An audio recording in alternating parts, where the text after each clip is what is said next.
თუ გიყვარს ხახვი, ეს რეცეპტი არის შენთვის, ხახვის მარინადი.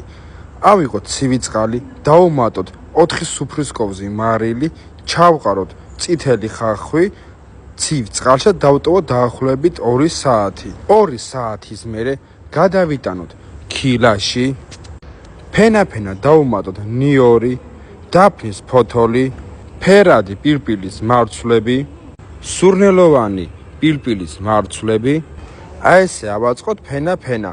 ბოლოს დავუმატოთ ნახევარი ჩაის კოვზი ქინძის სუნელი, 2 ჩაის კოვზი შაქარი და 1 ჩაის კოვზი სავსე მარილი.